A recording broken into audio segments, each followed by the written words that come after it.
আমাদের প্রাণপ্রিয় জাকের আলী সুইংগাম চাবাইতে চাবাইতে তার ব্যাটিং স্কিল তো সব খাইছেই, এখন তার কিপিং স্কিলও সব খায়া ফেলতেছে। নয়তো এইরকম একটা বল, যেই বলটা ব্যাটসম্যানের ব্যাটের থেকে এক হাত দূর দিয়া গেছে, এক হাত দূর দিয়া গেছে, সেই বল জাকের আলী ধরার পরে ক্যাচের আবেদন করছে, আবেদন পর্যন্ত ঠিক ছিল, সেইটাকে সে ওভার কনফিডেন্সের সাথে রিভিউ নেওয়া হয়েছে এবং রিভিউ ফেইল্ড হয়েছে। কেন ফেইল্ড হবে না? বল তো ভাই ব্যাটসম্যানের ব্যাটের থেকে এক হাত দূর দিয়া গেছে, মানে 19-20 ডিফারেন্স না, ব্যাটের খুব কাছাকাছি গেছে এমনও না, কোনো শব্দও হয় নাই।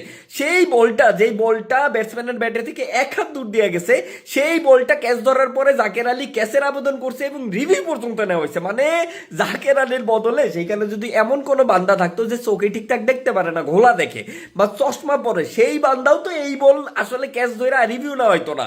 এতটা ডিস্টেন্স ছিল, মানে ব্যাটের থেকে এক হাত দূর দিয়া যে বলটা গেছে, সেই বল কেমনে জাকের আলী রিভিউ না হইলো, এইটাই আমি বুঝি না ভাই। জাকের আলী দিন দিন যা করতেছে, মানে জাকের আলীরে যখন নোয়াখালী কিনছিল তখন আমি বলছিলাম যে এই জাকের আলীরে যে নোয়াখালী কিনলো, নোয়াখালীর ভাই ভুগতে হবে, জাকের আলী নোয়াখালীরে ভোগাবে।